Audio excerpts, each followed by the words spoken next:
Today's video is update number 3 for my PhotoZine project. It's been over a month since the last update, but I haven't been as productive as usual, so I'm sorry it's late, about a week late. But anyway, today's video is in 2 parts. So in part 1, I'll show you the design on my computer screen, and then in part 2, I'll show you some zines where I got ideas for the design, and I'll talk about why I made all the decisions I made as far as format and paper and the layout and typography and everything. So yeah, that's it. So let's get started. Here's the cover of my zine. I titled it 1.5 hours because that's how long it takes for me to drive to work. I got this photo from, my backlog of photos because I wanted to put something more eye-catching on the cover than, text. I'm not that much of a graphic designer, so coming up with some sort of eye-catching typographic treatment would have been pretty hard, so I went with one of my favorite photos that I left out of the original edit. Once you get into the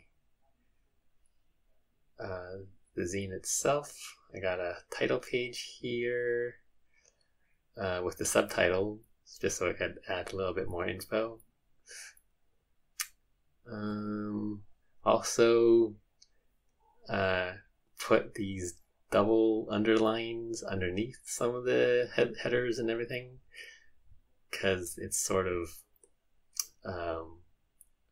a motif related to driving. I could have used that one font Bureau Interstate, and that would have, established the motif, the visual look of the zine, but that font was kind of, way too popular in the 2000s, and it just got overused, and I didn't really feel like using it for this zine. It kind of got, too cutesy. I wasn't really feeling the look of that, so I went with this other font called Cooper BT Medium. It's actually a lighter weight of Cooper Black, and at text sizes it looks really good because it's sort of rounded, but not,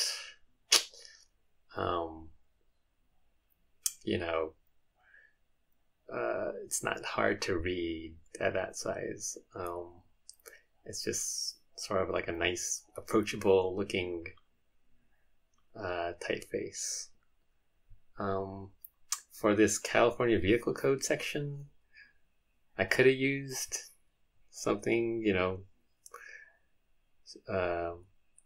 more related to the, governmental type stuff like Times New Roman or Helvetica. Those are the fonts they use for, most of their documents and forms and things like that. But for my zine, I didn't want to put in that sort of style because it has sort of the, bureaucratic voice to it. I wanted the zine to be, a little bit more relatable and approachable, so that's why the sort of the roundness of Cooper looks nice. It's also a lot easier to read, I think. like whenever they have small type in Times or Helvetica, it just puts me off. Even though the letter forms themselves are generally legible, it just puts me in a bad mood because of the style. So I don't know if that really makes sense, but I really like how Cooper looks at this size, because even though it's small print, it's like,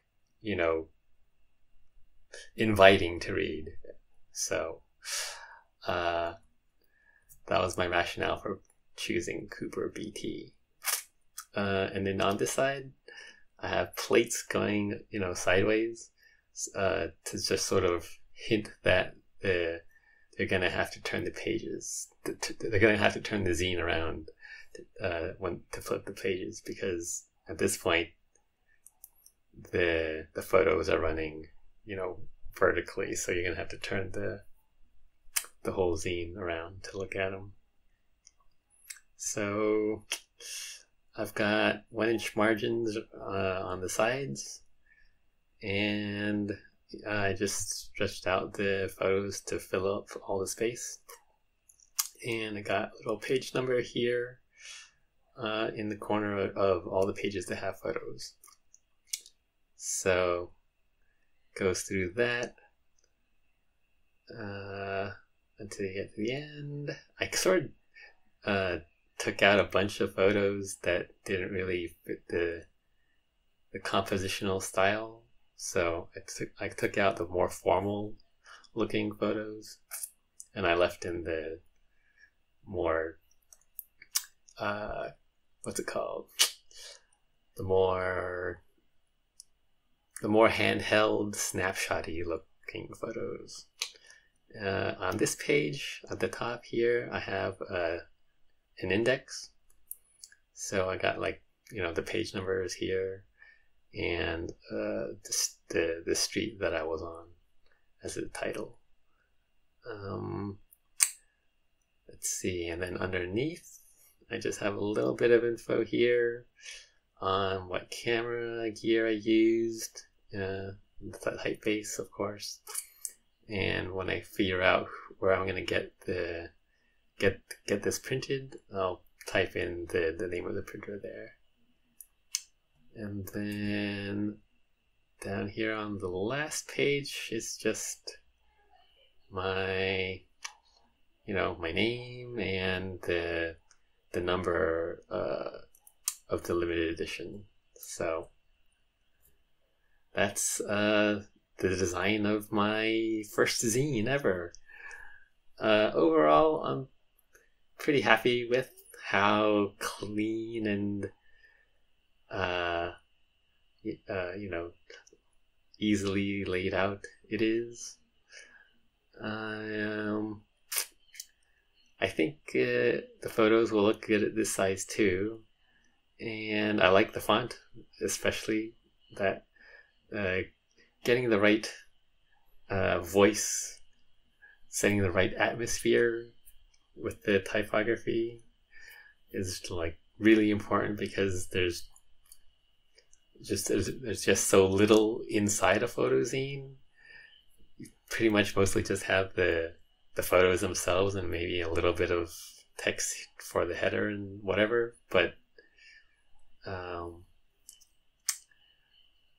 yeah, I think the font really plays a big role in setting the mood of the zine. So it was I think it's gonna be a little bit awkward to have to turn the zine around, but I think it'll be pretty workable at the size that I'm gonna do it at. It's A3. So I'll talk about that more in the next section. Here are the two zines where I got most of my design ideas from. This is Flowers by Lina Scheynius, and this is Velocities of W by Alec Soth. They're both printed on newsprint, so I think that should make it cheaper to print.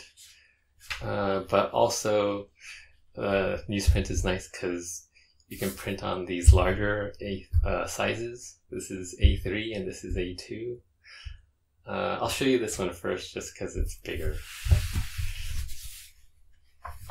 So the cool thing about this is that you can have as many bundles as you want. This one has 1, 2, 3, 4. And you can just stack them on top of each other and put it all together. The design's pretty simple on these. Have the cover image and the title, and then just the sort of title page again. And then it starts with the photos.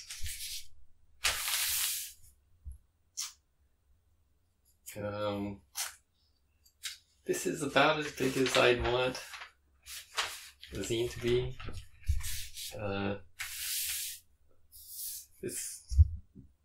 It's pretty good on a desk.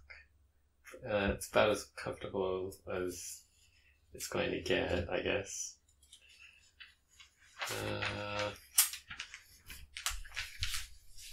It's sort of awkward having this fold in the middle though, so that's one downside of it, of it being this big on newsprint. It sort of makes this big fold in the middle of all your photos.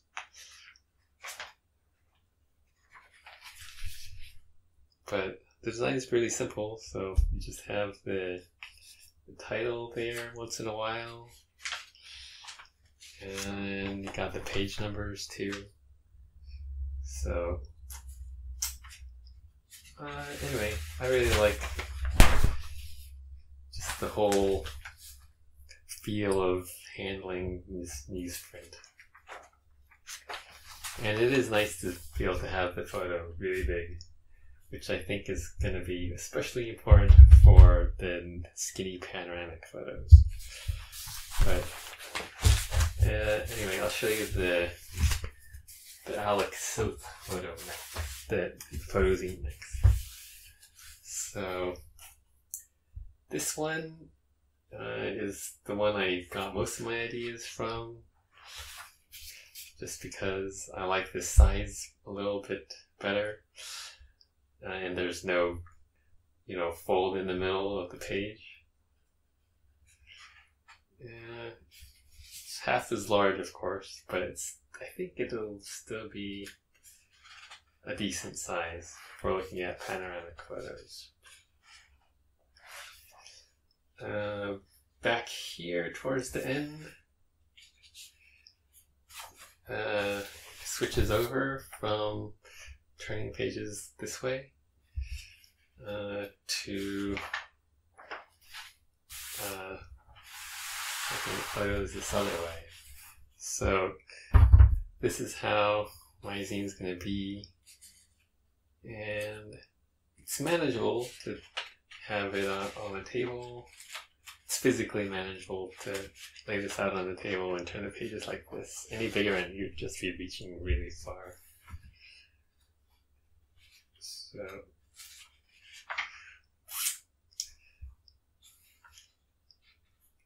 this curve here is kind of awkward, but since mine are panoramas, it should sort of all be in this little strip that's facing towards you, so I think it'll work design-wise.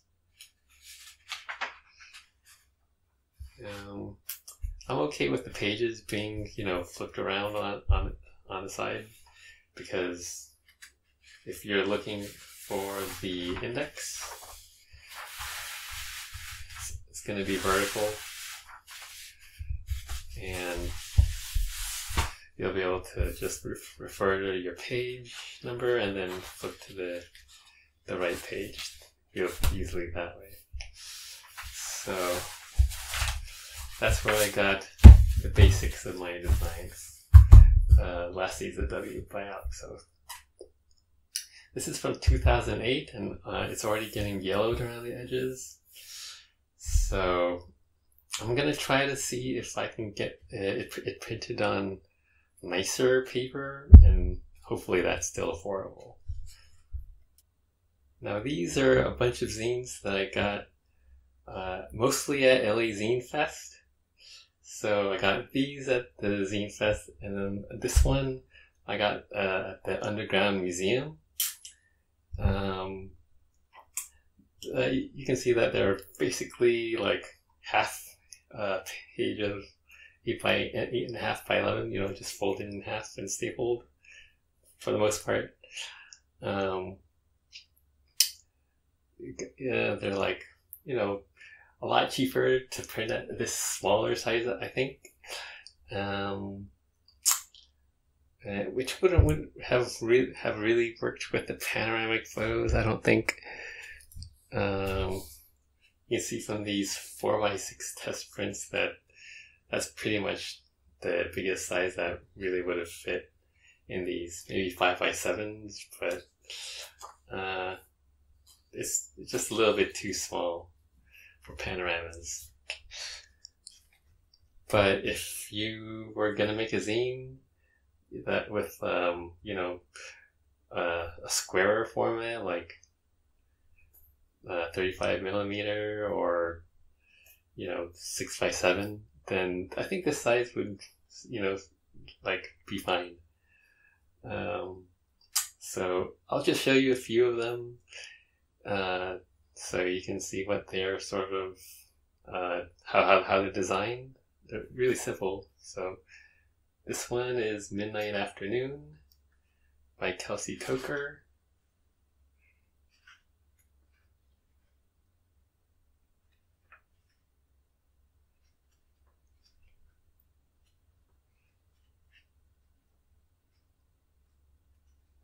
So, just got all these different pairings, no page numbers, some poems.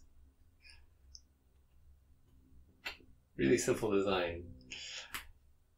I gotta figure out how to get all this ISBN barcode stuff.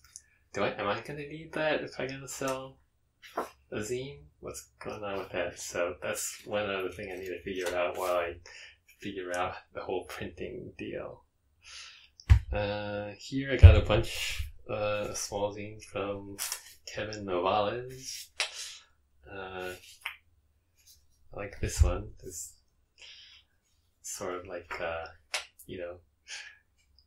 gritty black and white photos. I like that stuff.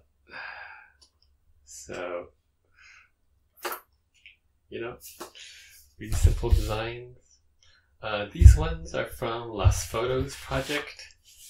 I'll put a link down below. So here you get some hand lettering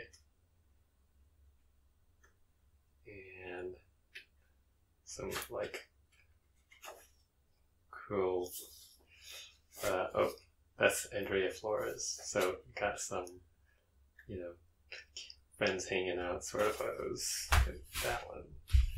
This one is the most designy out of all these. It's published by Total Luxury Spa, which is like a fashion brand. But they make zines too. And the inside's, pretty simply designed too, like all the other ones. But just because of the graphic design on the cover and the logos and everything, you can tell that they got like an actual real professional graphic designer to design it. So anyway, that's just really quick look at some zines that you can pick up really inexpensively. And I think for my future zines that I shoot with 35mm or whatever medium format that's not panoramic, then this format's gonna be like what I do in the next zine that I make. Anyway, let me know if you have any questions or comments about my rough draft of the zine. And if you want me to do like a deep dive look at some of these scenes that I have here, anyway, yeah, if you want me to do that, just let me know in the comments or whatever. So anyway, thanks for watching. Have a good week.